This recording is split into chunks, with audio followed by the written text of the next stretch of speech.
Good morning, student. I am teaching you science, for class 7. And today I am going to teach you lesson 4. Name of lesson 4 is heat and temperature. First, try to understand about it. In our daily life, we use the term hot and cold. Often you use it. This is hot, this is cold. Many times. Whenever you are thirsty during summer, this is summer, when you feel thirsty, that time you ask for a glass of water. On the other hand, in winter, you ask for a hot glass of milk or a hot cup of tea. In summer, you all will like to sit in a cool room. But in winter, what do you want? You like to sit with a heater on because that time you feel cold, and in summer you feel hot, so you need cold in summer and you need hot in winter. See, how do you know whether, how can you know whether an object is hot or cold? How do you can understand about it, hot or cold an object is? First term, heat. What is heat? Heat is a form of energy which produces a sensation of hotness in our body. See again, listen carefully.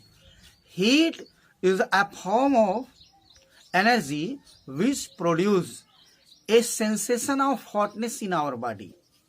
If we add heat to a substance, it becomes hot. If we take heat away from an object, it becomes cold or comparatively less hot than other object. The more heat of a body possesses, try to understand about it. The more heat a body possesses, the hotter it gets. Heat is measured in calories or joules. The SI unit of heat is joule, which is represented as J. Okay? Try to understand about formula for measuring amount of heat. What is formula of measuring amount of heat?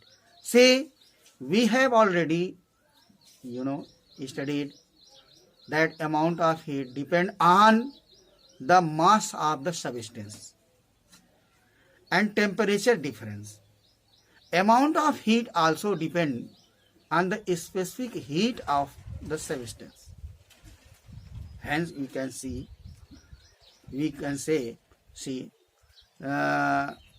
Q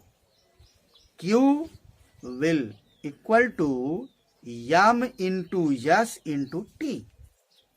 Q means amount of heat. Q means amount of heat. And M means mass of the substance. S means specific heat of the substance. And T means temperature difference. By using this formula, you can get quantity of heat. Suppose I am going to teach you about an example. Take a glass of water. That will 2 ml milliliter of water kept under the sun for 10 minutes.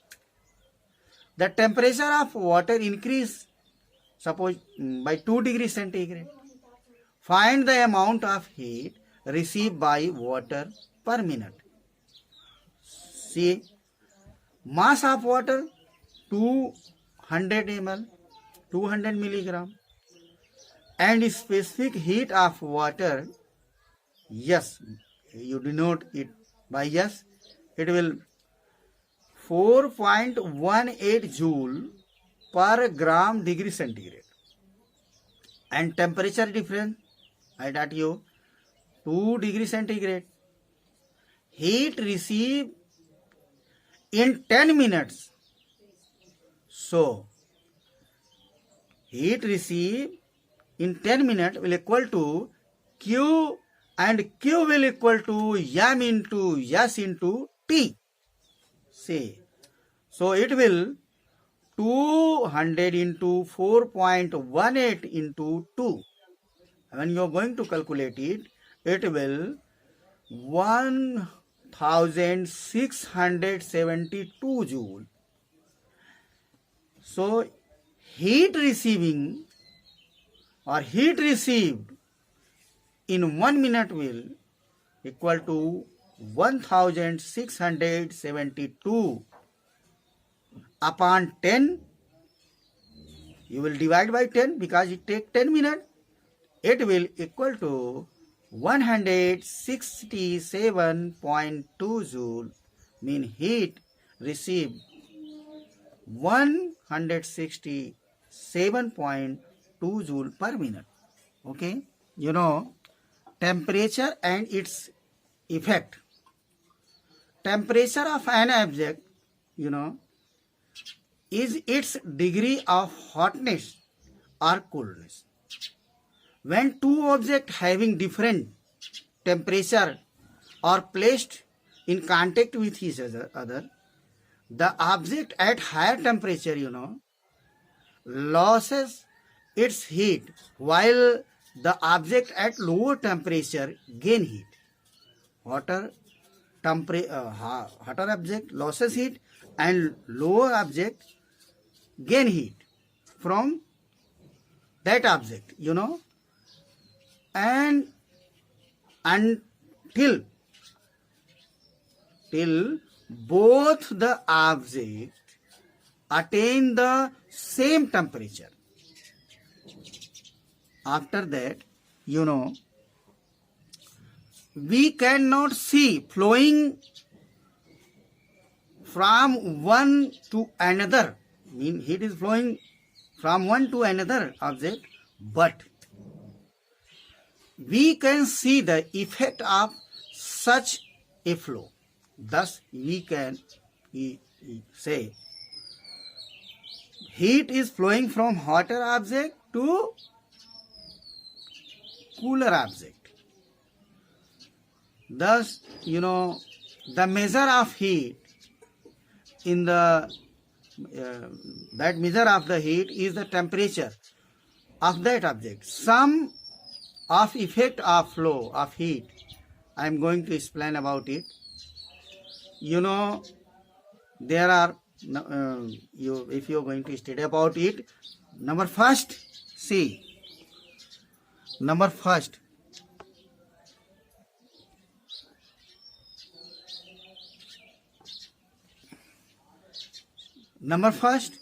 rise in temperature. See, the temperature of every substance rise when it gain heat and falls when it loses heat. Second, heat energy causes chemical change. Many chemical reactions take place when reactant overheated. Third, change in volume. Volume of all substances except water from 0 degree to 4 degree centigrade increase with the increase in temperature. When temperature increase, its volume increase, and volume decrease when temperature decrease. Change in size. When we heat a substance, it expands, you know, and on cooling, it contracts. Next topic, heat energy affect living bodies.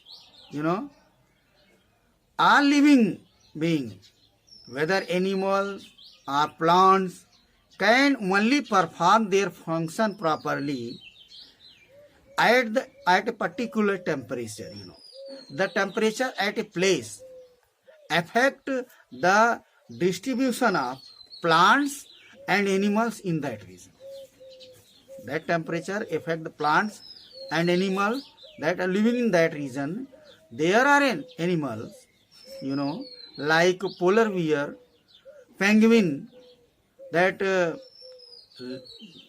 that are found in cold places, but lion, elephant, all are found in hot places. Next, increase in pressure. Pressure increase when we supply heat to the vapors or gases. You know, number 7, heat energy brings about a change of state. Change of state. When a substance is heated, its temperature rises initially, you know, and after some time its temperature starts rising, and the substance start, you know, melting. There will be no rise in temperature when it is going to start melting. So and till all the molten substance has been converted into gaseous state, and this melt and change into gaseous state when you are going to heat that substance. Okay, so today I taught you about heat, what is heat, and temperature and its effect. So, and one question, so you will write this in your note copy.